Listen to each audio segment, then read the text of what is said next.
La Iglesia Bíblica Internacional le da la más cordial bienvenida a su predicación expositiva. Hoy continuamos viendo nuestra serie de Colosenses. Vamos a entrar a la palabra de Dios en esta hora, pero quiero pedirte dos cosas. Primero, que apagues o pongas en silencio tu celular. Y segundo, que enciendas tu corazón y tu atención. Hermano, Dios no va a estar luchando contigo. Dios quiere hablarte en esta mañana, pero cuando tú tienes tu corazón y tu mente apagada, cuando tú estás resistiendo a la palabra de Dios, entonces, hermano, tú no vas a recibir nada en esta mañana, más allá de estar ahí en una banca por un par de tiempo. ¿Quieres que Dios te hable en tu vida? Entonces tienes que bajar el switch al celular y tienes que encender el switch a tu corazón y a tu mente. Y hermano, deja de luchar con Dios. Deja de luchar con Dios. Y en tu corazón sabes a qué me refiero. Deja de luchar con Dios y pon atención a lo que Él quiere hablarte en esta mañana. Vamos a comenzar diciendo que estamos en una serie de Colosenses en la cual hemos titulado Jesús, el Mesías exaltado. Jesús, el Mesías exaltado. La semana anterior estuvimos viendo Colosenses, los versículos previos a esto, y dijimos o hablamos de Cristo, el misterio de Dios. Y vimos que finalmente Cristo fue el misterio revelado de Dios, el misterio que, hermano, tú tienes el privilegio de conocer y que muchos antes de ti, que fueron grandes hombres de Dios, no conocieron. Abraham, Noé, Enoc probablemente no pudieron conocer los misterios que había Dios preparado. El mismo David no pudo encontrar ni conocer lo que tú hoy día conoces, que es Cristo crucificado, Cristo en la carne, Dios encarnado. Hermanos, ese es el tremendo misterio de Dios para nuestras vidas. Y muchas veces nosotros tomamos ese misterio y nos quedamos como, sí, no es bueno, qué entretenido, qué simpático. Hermanos, si Cristo no es todo en tu vida, no es nada. Por eso quiero animarte a no engañarte. Si Cristo no es todo en tu vida, entonces no es nada, no es partes. Esto no tiene que ver con una parte aquí, una parte allá, sí, un poquito acá, pero no seamos fanáticos. Hermanos, hemos sido rescatados en este misterio de Cristo, hemos sido comprados por la sangre de Cristo. Y si en Cristo no le pertenecemos en todo a Cristo, entonces no le pertenecemos en nada a Cristo. Y es esta la hora en que tú tienes que empezar a confrontarte con esta verdad. Porque Dios, insisto, no va a estar luchando contigo. Dios no va a estar convenciéndote. Dios no es el caballero que muchos predican de, pucha, por favor, ¿por qué no abres tu corazón y me dejas entrar? Hermano, Dios, cuando viene a tu vida, lo va a hacer completamente y va a destruir todo lo que tú tengas. Necesitas prestar atención al misterio de Cristo, porque Él va a hacer todo nuevo. Mira, un hombre una vez llegó a una iglesia 10 minutos tarde, llegó un poco desordenado, un poco sucio, quizás un poco rajuñado, y llega a la iglesia apurado y le dice al pastor, perdón por llegar tarde, la verdad que tuve un pequeño inconveniente, por eso llegué 10 minutos tarde. Sí, hermano, ¿qué te pasó?, le dice el pastor. No, lo que pasa es que tú sabes que yo para llegar a la iglesia tengo que cruzar por la carretera de alta velocidad y en un descuido yo venía cruzando y venía un camión con dos acoplados gigantes como a 120 kilómetros por hora y pasó por encima mío, me arrolló, me dio vueltas, me tiró como 20 metros más lejos, pero rápidamente yo pude limpiarme, asonarme y volver acá. Y aquí estoy. ¿Qué le dirías a tal hermano? Básicamente que es un mentirosazo, ¿no? Porque, hermanos, si viene un bus o un camión de esas características a 120 kilómetros por hora y te arrolla, no queda nada en ti vivo. Te destroza. ¿Verdad? ¿Sí o no? ¿Amén? Quiero que me digan que sí, porque esto es importante, ¿sí? Ok, ahora, piensa cuán grande es Dios. ¿Es más grande que ese camión? Y si Él viene a tu vida y confronta tu vida, tú puedes decir, no, aquí estoy, ¿cómo no? Si no me pasó nada. No ha cambiado nada. Todo cambia cuando Dios viene a tu vida.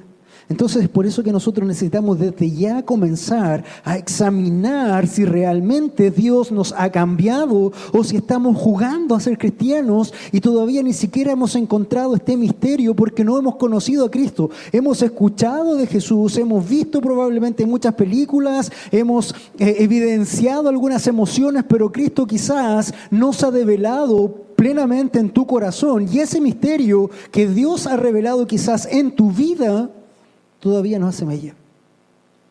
Entonces es ahí, hermano, donde tú ya tienes que empezar a examinar. ¿Sabes por qué? Porque esto es un costo completo. Porque si tú sigues en una condición donde no has evaluado bien, donde Jesús no se ha revelado, ¿sabes cuál va a ser el costo para ti? Hermanos, esto va a ser fuerte. Pero el costo es el infierno. Es el infierno. Porque estás engañándote. Es como cuando Caín llevó su ofrenda pensando que Dios iba a recibirle porque era su tremenda ofrenda, era lo mejor de la tierra. Pero hermano, Dios no le pidió eso. Sin derramamiento de sangre no hay remisión de pecados, dice la Escritura. Dios pidió un cordero. Pero Él quiso llevar lo que Él quiso. Entonces la pregunta es, hermano, ¿qué estás trayendo a la presencia del Señor? ¿Estás trayendo lo que Dios te ha pedido? ¿O estás trayendo lo que te sobra o lo que tú quieres entregar? Hermano, si no traes lo que Dios pide, si no traes todo lo que Dios pide, entonces, hermano, no te engañes. Puede sonar duro, pero una cosa necesito decirte. Es peor estar 50 años sentados en esa silla y terminar en el infierno. Prefiero confrontarte y decirte, hermano, te amo tanto que necesitas evaluar tu propia vida conforme a este misterio. ¿Es Cristo revelado en ti? ¿Eso ha cambiado toda tu vida? ¿O sigues luchando? Esto no es aquí, esto es completo, todo tu cuerpo. Hoy día vamos a entrar precisamente a esta palabra, resucitados y libres en Cristo. Y esto tiene mucho que ver con lo que acabo de decirles, porque hermanos, si tú no estás entendiendo a cabalidad del misterio de Cristo, quiere decir que tú todavía estás muerto. Y eso es lo que Colosenses trata de enseñarlos Pablo trata de enseñarlos con esta carta a Colosenses. Déjame comenzar de la siguiente manera. Muchas veces tú has escuchado, hermano Mario hablaba de estas cosas que se dicen de la iglesia metodista pentecostal, de Durán y de tantas cosas del pastor que decía, no, si yo con 4 millones me alcanza. Yo creo que cualquiera de nosotros puede hacer algo con 4 millones mensuales, ¿no es cierto? ¿Sí? Pero hermano, ¿cuánta de esa gente realmente está disfrutando el ser engañada? No le importa venir y rendirle pleitesía al obispo porque ellos mismos tienen altos cargos en la congregación y con eso ellos son felices y si tienen que dar lo que tienen que dar, da lo mismo. No, si yo le di a mi obispo un BMW, no importa, pero yo tengo una alta posición. Fíjense dónde está puesto su deleite, dónde está puesto su meta. Ellos quieren ser vistosos a la vista de ¿quién? De los hombres. Pero ¿tú crees que están siendo vistos a la vista de Dios? Ayer escuchaba o leía que en una iglesia Pare de Sufrir, ¿has escuchado esta Pare de Sufrir, esta iglesia brasileñas? Uno de los pastores decía, hermano, porque ellos hablan ahí en portugués, hermano, hoy día Dios te dice que debes probar tu fe. Acá está la cesta. ¿Has venido en auto hoy? Trae las llaves de tu auto, porque si tú no dejas tus llaves, entonces tú no eres salvo. Dios está probando tu fe y tienes que traer esas llaves hoy día. Entrega tu auto al Señor para que sea probada tu fe y se evidencie tu salvación. Y la iglesia decía, amén, aleluya. Y vieras cómo pasaban a entregar llavecitas. No tengo auto yo por si acaso, por si alguno quisiera saber eso. ¿Qué quiero decir con eso, hermanos? Hay mucha gente que está siendo tremendamente engañada, le están vendiendo el cuento del tío y ellos tienen tanta necesidad en sus corazones que se rinden a eso. ¿Cuántos de nosotros no ha venido de algún grupo donde se ha levantado alguna herejía o alguna cosa extraña? ¿Cuántos? Todos, sin duda, hemos pasado en algún momento por algún lugar donde se ha tratado de hacerte prisionero de algo. Y eso es lo que Pablo trata de decirte acá. Mira, vamos a ir a Colosenses, capítulo 2, versículo del 8 al 5. Lo voy a leer para ti. Dice así la palabra del Señor. Mirad Que nadie os haga cautivos por medio de su filosofía y vanas sutilezas, según la tradición de los hombres, conforme a los principios elementares del mundo y no según Cristo. Porque toda la plenitud de la deidad reside corporalmente en Él, y habéis sido hechos completos en Él, que es la cabeza sobre todo poder y autoridad. En Él también fuisteis circuncidados con una circuncisión no hecha por manos, al quitar el cuerpo de la carne mediante la circuncisión de Cristo, habiendo sido sepultados con Él en el bautismo, en el cual también habéis resucitado con Él por la fe en la acción del poder de Dios, que los resucitó de entre los muertos. Y cuando estabais muertos en vuestros delitos y en la incircuncisión de vuestra carne, os dio vida juntamente con Él, habiéndoos perdonado todos los delitos, habiendo cancelado el documento de deuda que consistía en decretos contra vosotros y que nos eran adversos, y los ha quitado de en medio, clavándolo en la cruz, y habiendo despojado los poderes y autoridades, hizo de ellos un espectáculo público, triunfando sobre ellos por medio de Él. Quiero invitarte a orar. Señor, habla en esta mañana. Señor, manifiéstate a tu pueblo. Señor, que tus hijos te escuchen. Señor, que tus ovejas se deleiten en tu alimento. Padre Santo, y si en esta mañana aún hay personas en esta sala que están muertos, pensando que están vivos, Señor, obra tu regeneración sobre ellos, obra salvación sobre ellos. Te lo ruego, Señor. En esta hora también pido, Señor, que quites toda estrategia, toda esta tragema de Satanás, Señor, que toda cosa que pueda estar frenando tu palabra, tú la seas quitando, Señor, en esta hora. En el nombre de Jesús, Señor, clamo para que cualquier cosa que frene tu palabra, Señor, sea quitada de acá, porque este lugar está puesto para que tú hables y para que tú, Señor, ministres. No queremos palabra de hombre, queremos palabra de Dios. Señor, habla en esta mañana. Con temor y temblor nos presentamos delante de ti. Obra, Señor. Habla, porque sabemos que cuando tú hablas, cosas suceden. Y así, Señor, lo clamamos en esta hora. Lo rogamos en el nombre de Jesús. Amén y amén. Resucitados y libres en Cristo. Resucitados y libres en Cristo. El primer punto que quiero compartir contigo es un punto que sin duda vas a comenzar a entender, y es algo bien directo. Hermano, no seas un botín de los falsos maestros. Hermano, que no se te haga cautivo y que tú mismo vengas a ser un botín de un falso o de falsos maestros. Déjame decirte lo que decía Pablo. Mirad que nadie os haga cautivos, dice la Escritura.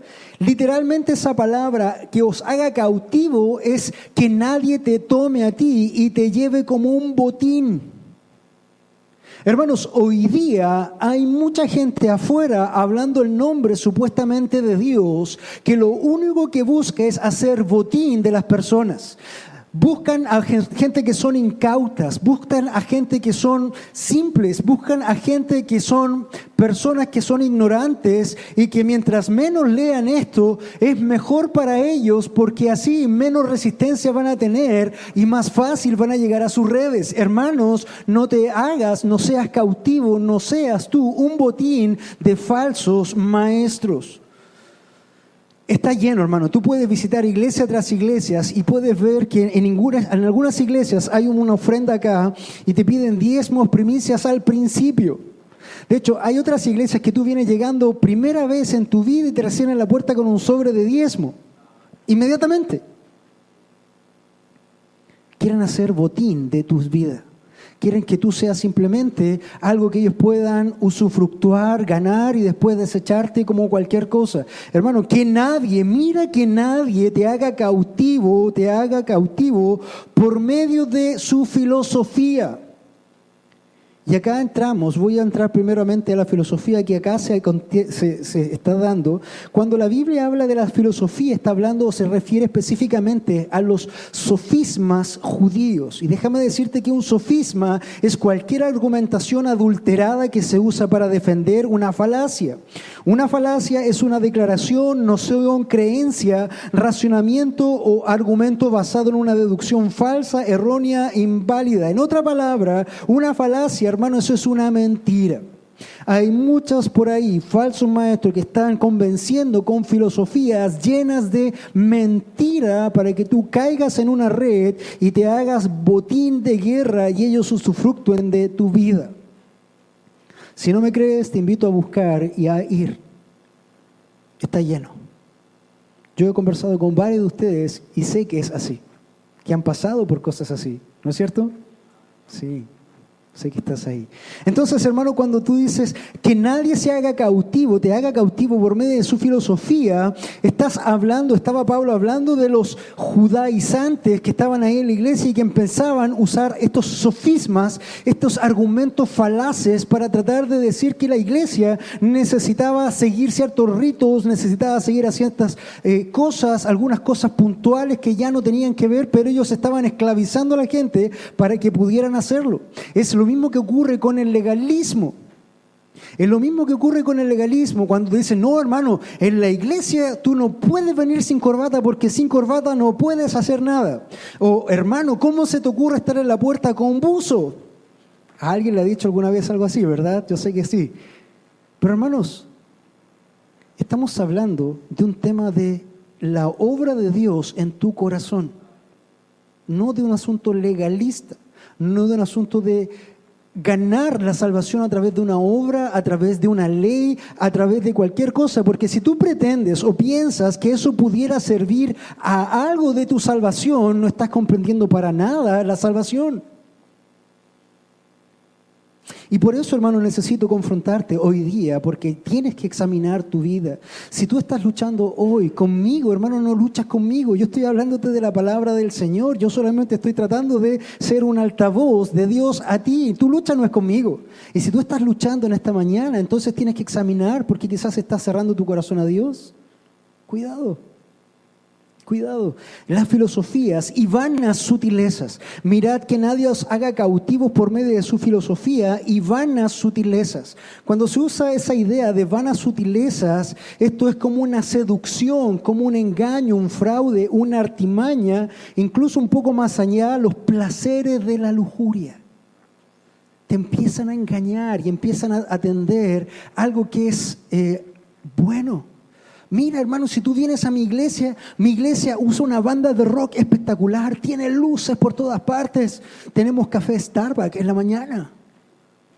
¿Cómo vamos a tener otro tipo de café si tiene que ser algo bueno, no?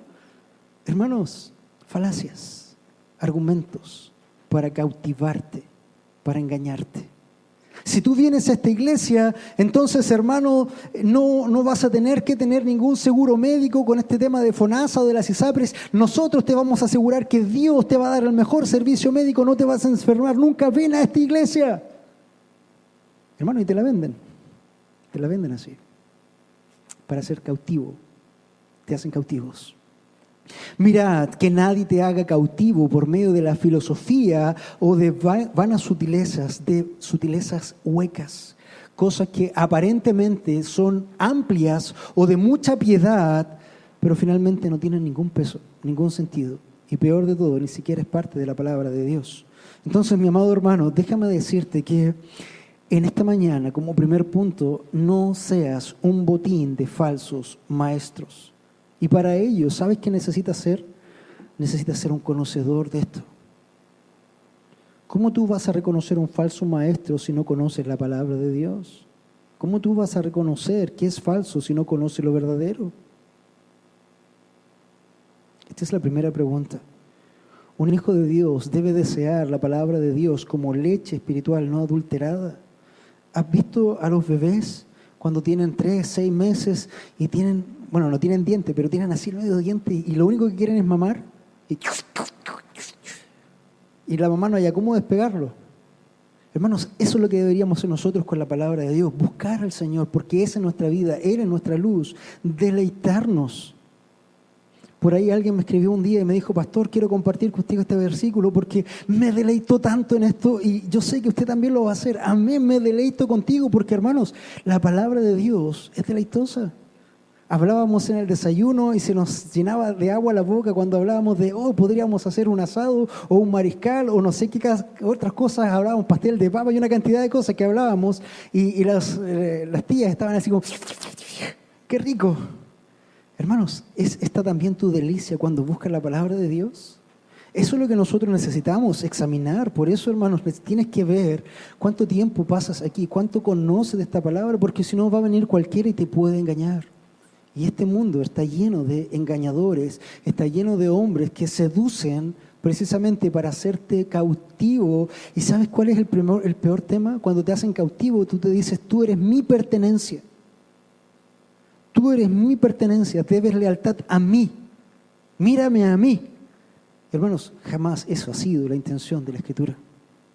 Nosotros, cuando somos cautivos, debemos ser cautivos de Cristo. Y no miramos a un hombre, miramos a Dios. Yo soy el pastor de esta iglesia, hermano, pero no soy el dueño de ninguno de ustedes, ni de los miembros de la iglesia, ni de ninguna persona, porque yo no he muerto por ninguno de ustedes. Cristo, mi Señor, es el que murió y resucitó por sus vidas, si ustedes han sido comprados por precio. Yo no, hermanos. Yo simplemente soy un administrador, yo simplemente soy un siervo, yo soy un esclavo que está aquí puesto para ministrar la voz de Dios a su pueblo y nada más. ¿Sabes qué quiero tomar de ti? Nada, hermano. Es Dios el que quiere tu vida, es Dios el que quiere completamente tu atención y tu vida. ¿Sabes por qué? Porque si no te tiene completamente, no tiene nada de ti y no tiene parte contigo.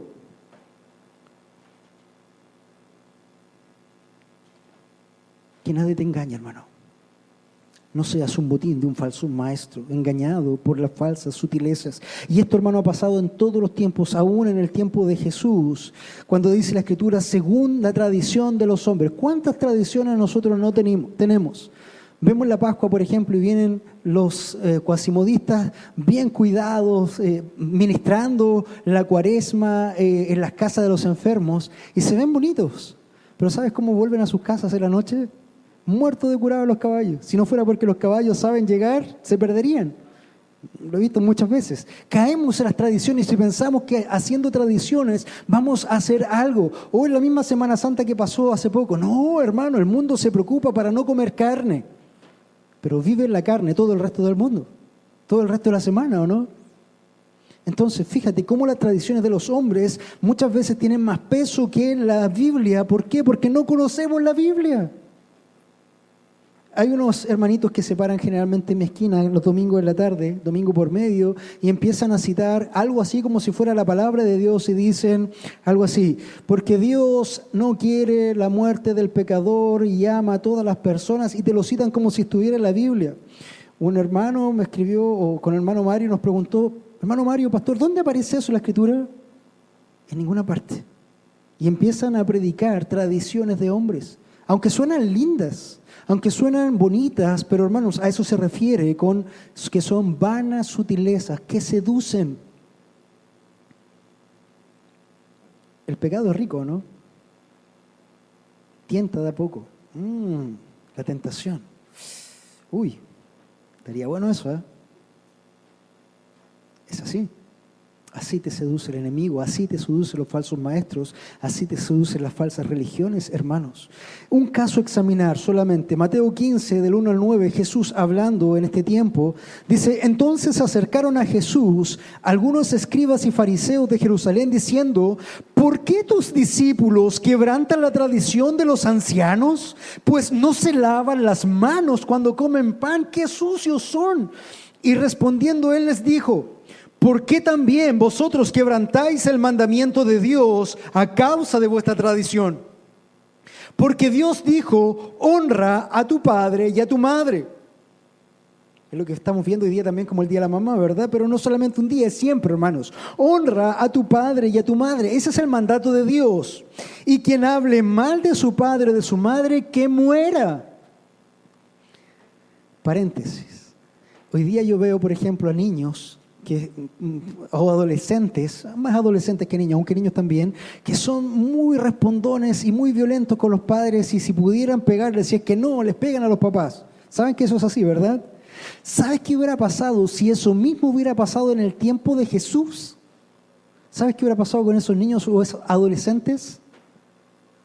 Establecía la ley que cualquier hijo que faltara al respeto, alzara su mano contra su padre, el tal debía ser echado fuera, y el resto de la congregación o del pueblo de Israel tenía que tomar piedras y cortarlo del pueblo. Tenía que morir. Era una sentencia de muerte para los hijos. ¿Tú sabes cuánto respeto tenían que tener los hijos por los padres? Y qué bueno que sea así. ¿Es así hoy? No digo que vamos a matar a nuestros hijos, pero si tú examinas tu vida como papá o mamá, ¿tus hijos te respetan? A la voz de tu autoridad, ¿qué dicen? ¿Ja, ja, ja? ¿O dicen sí, papá, sí, mamá? Cierro paréntesis. Porque Dios dijo, honra a tu padre y a tu madre, y quien hable mal de su padre o de su madre, que muera. Y aquí está Jesús hablándole a los fariseos. Pero vosotros decís, cualquiera que diga a su padre o a su madre, es ofrenda a Dios todo lo mío con lo que pudiera ayudarte. Pucha, papito, mamá, lo siento, sabes que tú estás en tremenda necesidad, necesitas ir al médico, necesitas medicamentos, pero lo siento, no puedo ayudarte porque todo este dinero que yo tengo y me sobra, que podría hacerlo, lo tengo comprometido para el Señor. Es para la ofrenda. Lo lamento, no puedo ayudarte, mamá y papá. Es lo que está diciendo Jesús.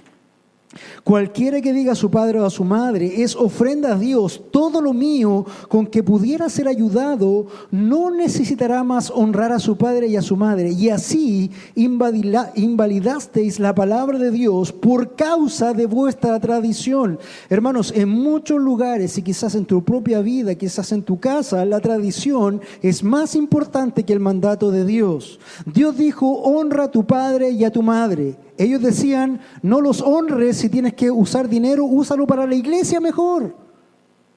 Suena lindo, suena espiritual, ¿verdad? No, para la iglesia, muy espiritual. Pero ¿cuál es el mandato? Honra a tu padre y a tu madre. Ese es el mandato de Dios. Lo demás, de hombre. Entonces, hermano, Jesús decía, así invalidasteis la palabra de Dios por causa de vuestra tradición. Y les dijo, arrepiéntanse, pobrecitos niños, hijos míos.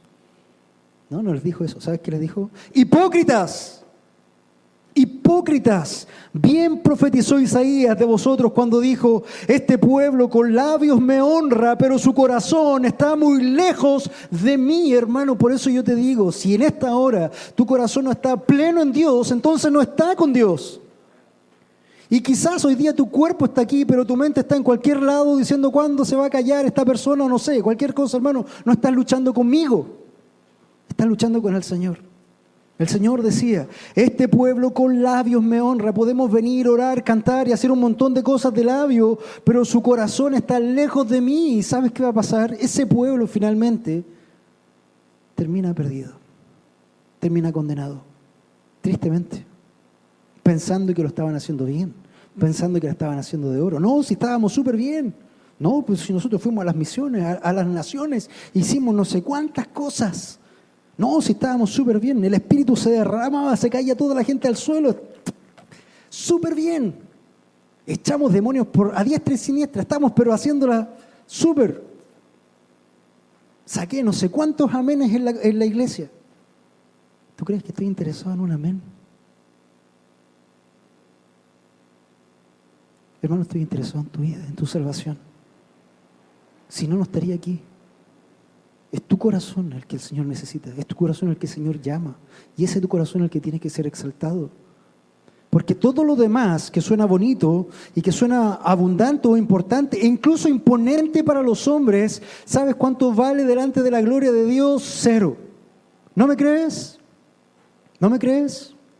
Señor, Señor, ¿acaso nosotros no hicimos milagros en tu nombre? Señor, Señor, ¿no predicamos en tu nombre? Señor, Señor, ¿no echamos demonios fuera en tu nombre? Estamos hablando de hombres que habían derramado su vida supuestamente al servicio del Señor, supuestamente. Hermanos, ¿qué les dice el Señor? No es que les digo yo, no es que te digo yo a ti. ¿Qué les dijo el Señor a él? ¿Qué les dijo el autor y consumador de la vida? ¿Qué les dijo el juez de la tierra y de los cielos? ¿Qué les dijo el Dios eterno? Apártense de mí, hacedores de maldad. Nunca os conocí. ¡Fuera! Y ellos pensaban que la estaban haciendo de oro. Predicaban en su nombre. Hacían milagros en su nombre. Echaban fuera demonios en su nombre. Pero Señor, hermanos, no tenían a Cristo. ¿Qué quiero decir? Examina tu corazón. No te engañes, no te engañes, no te engañes. Que nada te haga preso, que no te hagan preso de algo que es una tradición, de algo que suena muy bonito, pero que no tiene que ver con las cosas del Señor. Es eso lo que el Señor está tocando o llamando a tu puerta en esta mañana. Examínate, no vayas a hacer cosas que termines delante de la presencia del Señor y le digas, Señor, Señor. Y termines oyendo las palabras más tristes, más terribles y más tenebrosas que cualquier ser humano puede escuchar jamás en la eternidad. Apártate de mí, nunca te conocí. ¿Te das cuenta que no esto es para menes? Esto es para que examines, para que peses dónde estás delante de Dios. Y si quieres luchar con este hombre, puedes hacerlo, pero no estás luchando contra mí, vas a luchar contra Dios. Hermano, yo no he salvado a nadie. Yo simplemente te estoy poniendo y confrontando con la palabra del Dios viviente. Es Él el que está hablándote esto a ti, no yo. Ahí está, examina. Examina. Y un día vas a estar frente a frente, cara a cara al Señor. Y no vas a tener ninguna excusa. Ninguna excusa. Ninguna. ¿Sabes por qué? Porque el Señor pesa justamente todas las intenciones del corazón en todo tiempo y en todo momento. Por lo tanto, ¿sabes qué le puedes decir al Señor? Amén. ¿Qué puedes decir al Señor? No, es que yo no, es que a mí no me gustaba, no es que yo no quería, no es que... Excusas. El Señor tenga misericordia de nosotros. Porque todo lo que te predico a ti también me lo predico a mí. Jesús confrontaba a los hombres y le decía, hipócritas, bien profetizó Isaías de vosotros cuando dijo, este pueblo con labios me honra, pero su corazón está muy lejos de mí. Mas en vano me rinden culto enseñando como doctrinas, preceptos de hombres. Hablábamos de los sacrificios en Levítico 1 y ¿sabes qué le decía Dios al pueblo? Estoy cansado de sus holocaustos, estoy cansado de sus sacrificios, estoy cansado de los animales que me traen. Yo no quiero eso, ¿sabes qué quiero? Obediencia quiero y no sacrificio. Si hay una cosa que Dios demanda, es obediencia a su palabra, a su voz. El pueblo se desgastaba en hacer sacrificios, pero su corazón estaba lejos, lejos de ellos. Enseñando como doctrinas preceptos de hombre. Sigue hablando Pablo y le dice, conforme también a los principios elementales del mundo y no según Cristo. El mundo es más importante. Si no me crees, Pablo también a la carta de Romanos 12:2 les dijo, y no os adaptéis y no se moldeen y no tomen la forma y no se hagan iguales al mundo, sino que transformaos mediante la renovación de vuestra mente para que verifiquéis cuál es la buena voluntad de Dios, lo que es bueno, aceptable y perfecto.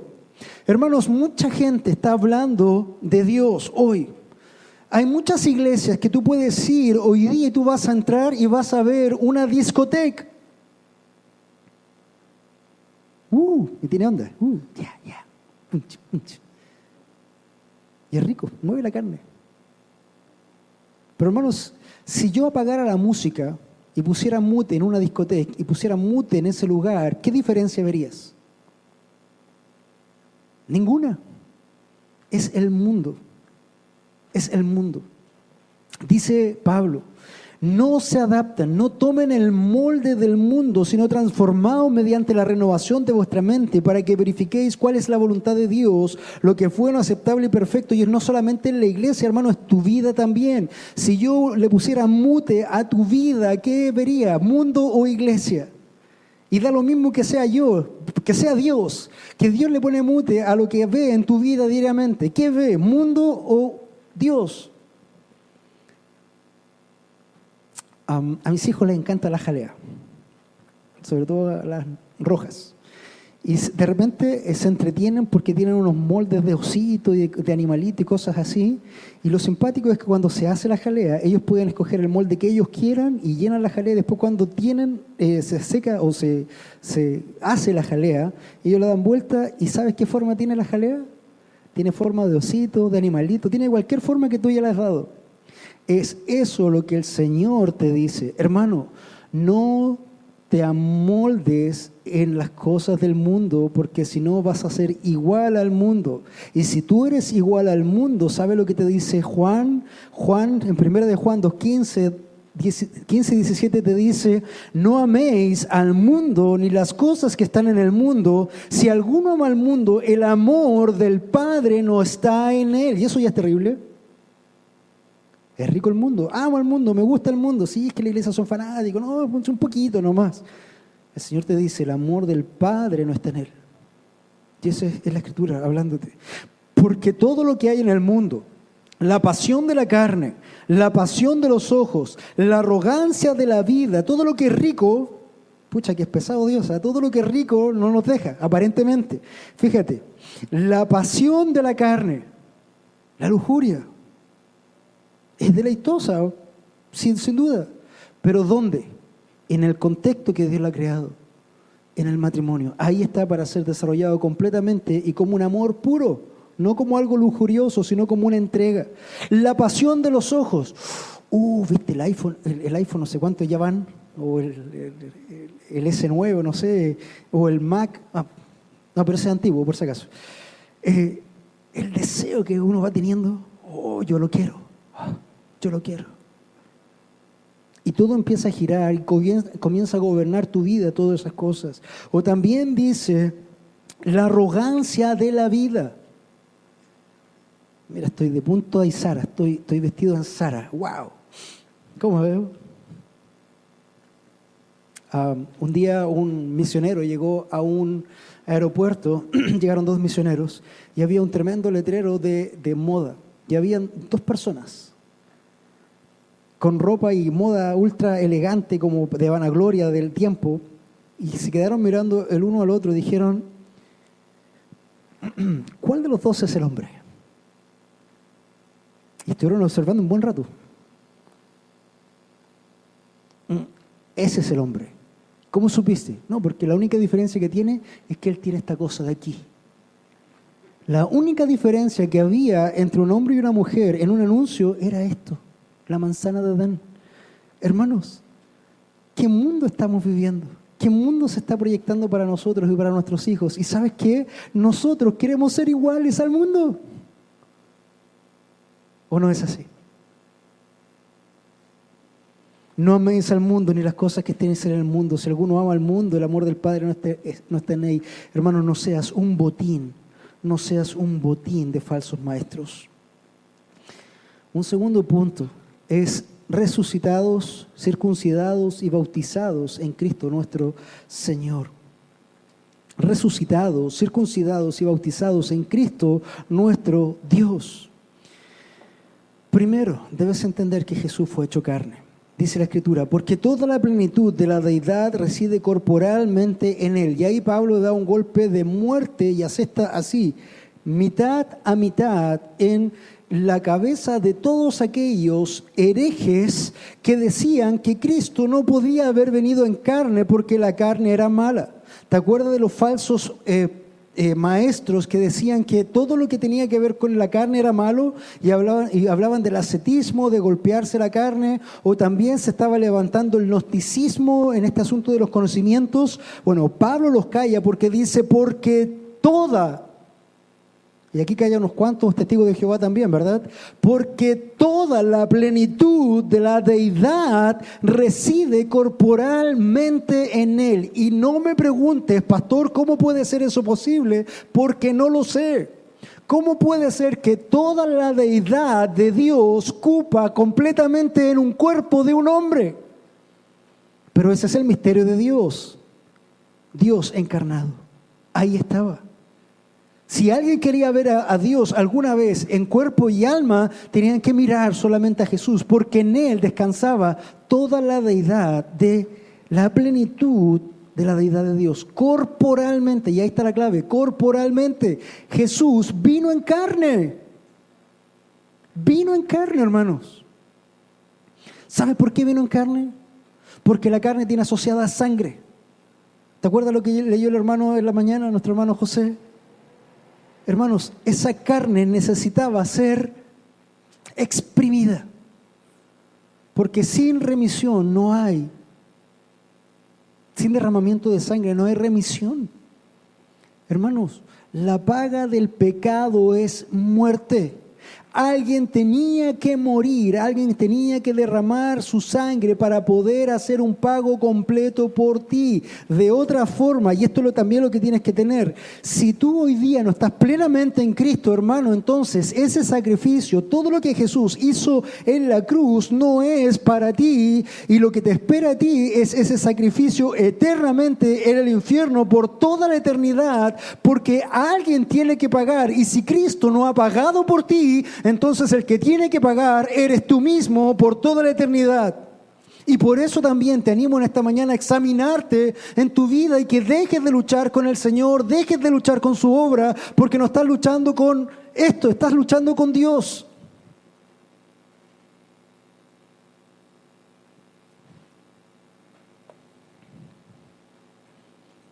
Esto es como la analogía de la esposa diciéndole al esposo: esposo, no hagas esto porque te va a pasar tal cosa. Esposo, no hagas tal cosa porque te va a pasar esto. Esposo, no hagas tal cosa porque te va a pasar esto. Pasan los días, el esposo, como siempre, no le hizo caso alguno a la esposa, se mandó el condoro, llegó a la casa y le dice: mijita, me pasó esto. ¡Ay! ¡Te lo dije! Y viene como ese gozo del esposo, ¿no? Se inflan, te lo dije.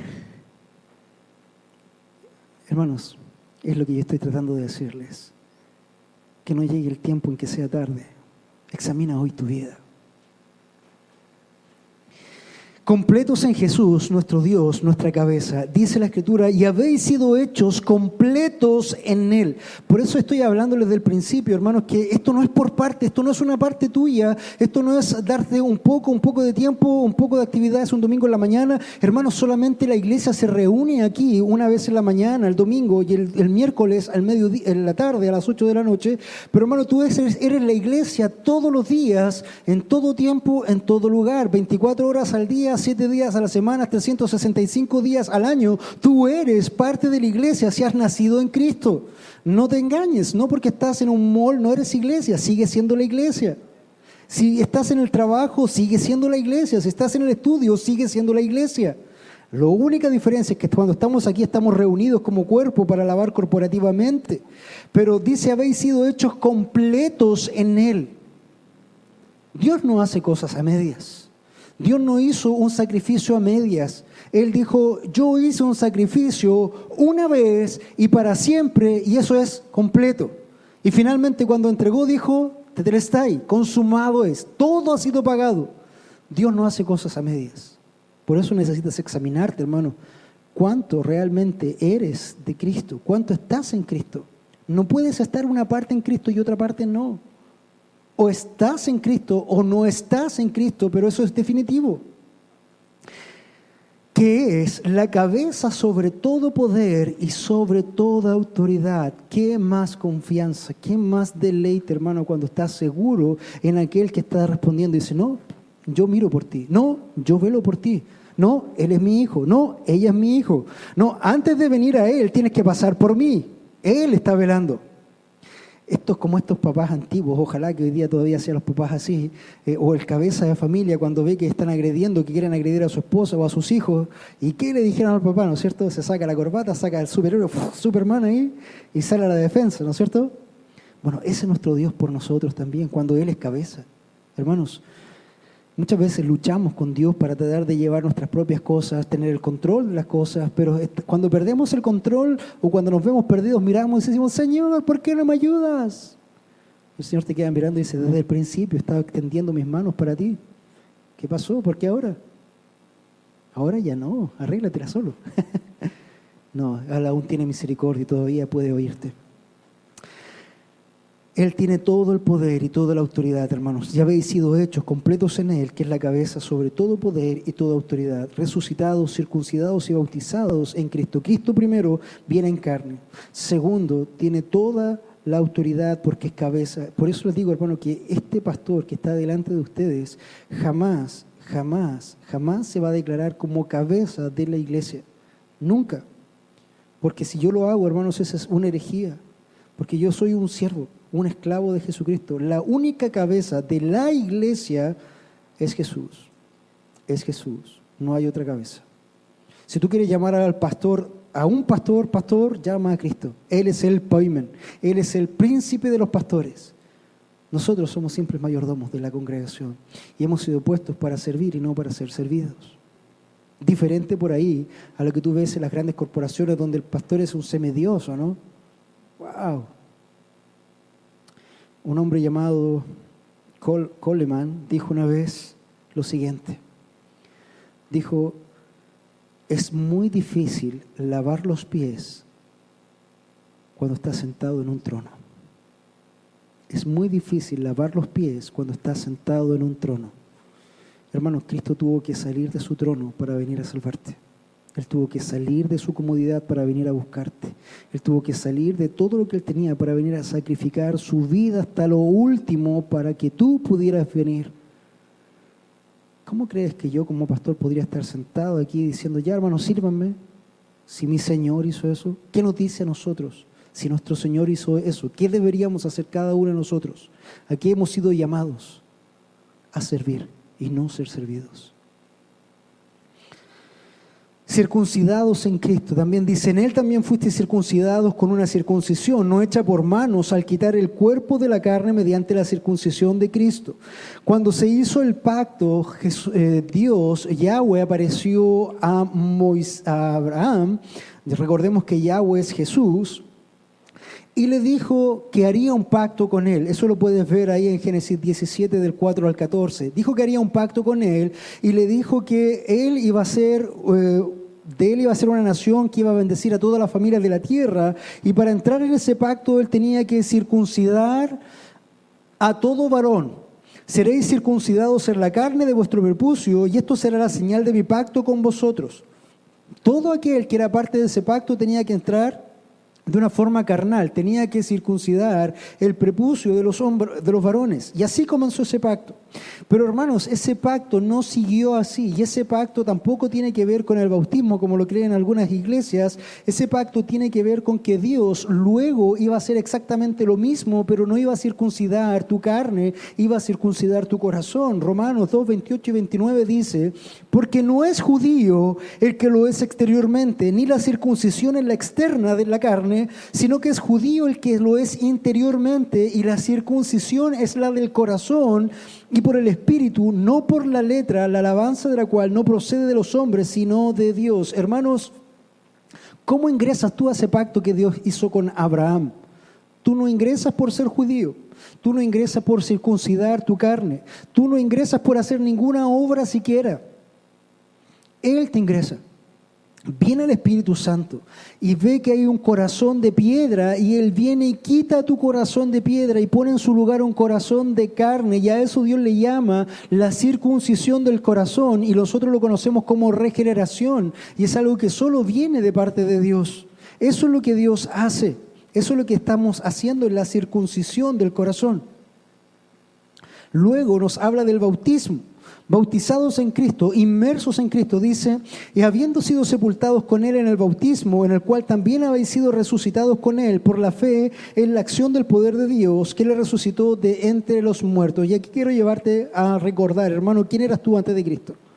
¿Dónde estabas tú antes de Cristo? ¿Qué cosas hacías antes de Cristo? ¿En qué te deleitabas antes de Cristo? ¿Podías ver tu vida heder delante del Señor cuando estabas ahí? Ni te interesaba siquiera, probablemente no era algo que estuviera en ti. Pero hermano, estabas muerto en tus delitos y pecados, no había nada que pudiera agradar al Señor hasta que Él viene a tu vida y dice que Él te bautiza en su muerte, en su sepultura. ¿Qué quiere decir esto? Que el viejo tú tiene que haber muerto. ¿Queda algún zombi por aquí? Hermanos, Los hijos de Dios han nacido de nuevo. Los hijos de Dios no son como Lázaro que decía, yede ya. Ya no yeden. Ahora han sido resucitados, ahora han sido sepultados y resucitados. Y esto también es lo que evidencia o lo que ejemplifica el bautismo. Habiendo sido sepultados con Cristo en el bautismo, en el cual también habéis resucitado. No solamente has muerto al viejo hombre, sino que también has... ¿A qué? Parece que vamos a tener que ir. ¡Lázaro! No, Lázaro está ahí todavía. No solamente has muerto, sino que también has resucitado, hermano. Eso es, resucitado con Él por la fe en la acción del poder de Dios que le resucitó de entre los muertos. No fue por tu decisión, no fue por tu libre albedrío, no fue porque tú eras muy pillo, muy inteligente, ni eras mejor ni mejor que otros. Fue por la gracia de Dios que vino y te salvó. Esa es la idea y por eso te estoy animando. ¿Te ha salvado el Señor? Esa es la pregunta. ¿Lo das por sentado? Si es así, ¿cómo está tu vida delante del Señor? ¿Qué frutos tienes? Si viniera un falso maestro y empezara a hacer alguna sutileza, ¿te engañaría? ¿Irías por él? ¿Sigues a hombres? ¿Sigues a hombres? ¿O conoces y sigues a tu Dios? Creo que por ahí va el tema. Para cerrar este tiempo ya, vivos, libres y sin deuda. Este es el punto final que nosotros vamos a tocar en este pasaje que tiene unos pocos versículos, pero que hablaba muchas cosas, Pablo. Vivos, libres y sin deuda. Y cuando estabais muertos en vuestros delitos y en la incircuncisión de vuestra carne, Él os dio vida juntamente con Él, habiéndoos perdonado todos los delitos, habiendo cancelado el documento de deuda que consistía en decretos contra nosotros y que nos era adverso, y lo ha quitado en medio, clavándolo en la cruz de Cristo. Hermano, ¿cuántos pecados el Señor ha perdonado? Primero, ¿perdonó a todos los hombres? La respuesta a eso es no. Después lo vamos a ver largo y tendido por 4 meses. Por el momento no. La segunda pregunta es, amado, ¿cuántos pecados, si tú eres salvo, te ha perdonado el Señor? ¿Qué pasa si hoy día pecas? ¿Vas al infierno? ¿Tienes que arrepentirte de ese pecado? ¿Tienes que pagarlo, hacer alguna ofrenda, algún sacrificio? Una vez conversaba con un pastor pentecostal y ellos creen que la salvación se pierde. Y yo le preguntaba, entonces pastor, porque era un pastor, entonces pastor, tú me dices que la salvación se pierde. Sí, seguramente, absolutamente, eso está clarísimo. ¿Te puedo hacer un ejercicio mental? Le dije, solamente para jugar un poco con ello. Claro, me dijo. Ok, imagina pastor que tú hoy día estás en plena comunión con el Señor. Hace 2 semanas que andas prácticamente caminando en las nubes, una santidad plena que brota por tu vida y que estás ahí pero full. ¿Sí? ¿Cómo estarías ahí? En el cielo. Perfecto. En esa misma santidad, tú vas caminando por una calle central, no sé, acá a los norte, y de pronto vas cruzando la calle con el semáforo en verde, sí, pero por al lado tuyo pasa una muchacha muy linda, muy llamativa, y tu carne empieza, y tus ojos se van para allá y pecaste, y como pecaste y te descuidaste, el semáforo cambió a rojo. Imagínate, tremenda pregunta. Cambió a rojo y pasó un auto y te arrolló. ¿Qué pasó contigo? ¿Dónde vas? ¿Al cielo o al infierno? No, al infierno. Al infierno, me dijo. Sin ninguna duda, me voy al infierno. ¿Por qué? Porque morí con ese pecado y no alcancé a confesar ese pecado. ¿Logras entender lo que te estoy diciendo? Mira, la Escritura dice, y cuando estabais muertos en vuestros delitos y en la incircuncisión de vuestra carne, cuando ustedes estaban muertos, Él les dio vida. Primero, dio vida. No puso condicionamientos para vida, Él dio vida. Con Él, habiendo perdonado todos los delitos, habiendo cancelado el documento de la deuda que consistía en decretos contra vosotros y que nos era adverso, y lo ha quitado de en medio, clavándolo en la cruz. Quiero ponértelo así. ¿Cuántos de nosotros estamos en Ticomo o en alguna cosa de deuda? Probablemente va a haber una lista grande de cosas que están en tu contra. ¿Sí? Puede ser. Esto es. Ahora piensa que ese libro de decretos son todos los pecados que te condenan, todos los pecados que han hecho durante toda tu vida, desde que naciste hasta aquí y desde aquí hasta el final. Todos los pecados en una lista. Faltaría papel para algunos, ¿o no? Para mí por lo menos. Una lista gigante. ¿Qué dice? Esa lista era un acto de decretos que estaba en contra tuya. Completo. Todos los pecados de tu vida estaban ahí. Pero dice la Escritura que Él ha tomado esa acta y la ha clavado en la cruz en Cristo. Tu nombre y todos tus pecados, desde el principio de tu nacimiento hasta el último día, cuando respires antes de morir, están clavados en la cruz. Por lo tanto, hermano, ¿qué pecado queda sin perdonar en tu vida hoy si eres un hijo de Dios? ¿Cuántos pecados tienes hoy? Si eres hijo de Dios, hermano, no hay ningún pecado que te condene. Por eso la salvación no se pierde, porque es Jesús pagando el precio total y completo. Hermano, Dios no hace las cosas a media y por eso Él tampoco tiene hijos a medias. O es hijo o no es hijo, pero a medio hijo no tiene. Entonces, si Dios ha perdonado todo, si Dios ha hecho todo por ti y eres consciente de que eres hijo, deja de luchar, ríndete al Señor. Puesto que Él te ha hecho vivo, Él te ha hecho libre y más encima, Él te ha dejado sin deuda. ¡Qué rico! Has tenido una deuda grande, grandota y has podido pagar esa última cuota y haces como... rico. En la semana fuimos a visitar a una persona con el hermano Mario ahí a Peña Blanca y él me decía, tenía una casita bien linda y yo le decía, ¿todavía estás pagando tu casa? No, me decía, pastor, la verdad que esto fue un regalo de Dios porque fue un subsidio que nos dieron, que yo junté la libreta con 800,000 pesos y ahí estaba la casa pagada, casa sin deuda. Wow, hay personas que están 25 o 30 años pagando su casa y este hermano compró su casa con 800,000 pesos y le dijeron, tu casa está pagada. Rico, ¿no? Bueno, hermanos, es lo mismo. Nosotros en nuestras vidas hemos pecado toda nuestra vida y de pronto cuando viene el Señor y cambia nuestro corazón, te dice, hijo, tu deuda ha sido pagada. No debes nada más. Nada más. Pero esto es para los hijos. La pregunta es, ¿tu deuda ha sido pagada? Eso es lo que tú tienes que examinar. Y cuando tú has sido todo pagado, hermano, ya estás fuera del DICOM espiritual, ya no hay más DICOM para ti de parte de Dios, está todo limpio, esa hoja está impoluta, está perfecta, impecable.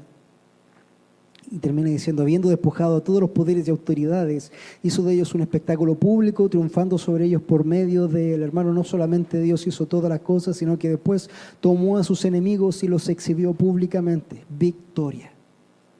Victoria. Es como cuando un equipo, después de mucho tiempo de jugar en una Copa del Mundo, juega la final, termina el pitazo final y gana la Copa y le pasan la Copa, y ellos ¿qué hacen? 1, 2, 3, levantan la Copa y viene toda la celebración. Victoria. Eso es lo que hace el Señor Jesucristo. Luego de que Él muere y resucita, toma todas las potestades y las muestra y las exhibe. Yo soy el Señor. Fuera de mí no hay otro Dios. Yo he vencido la muerte, yo he vencido el pecado y yo he pagado el precio por todos mis hijos. Por todo aquel que ha creído en mí, por todo aquel que se ha arrepentido de sus pecados y ha venido a mí. La pregunta en esta mañana, ¿eres tú un hijo? Hermano, para cerrar ya el tiempo, porque están los niños ahí, creo. Cuidado con los falsos maestros, porque buscan hacer botín de ti. No sigas a hombres, sigue a Dios. Sigue su palabra. Sé parte de su iglesia.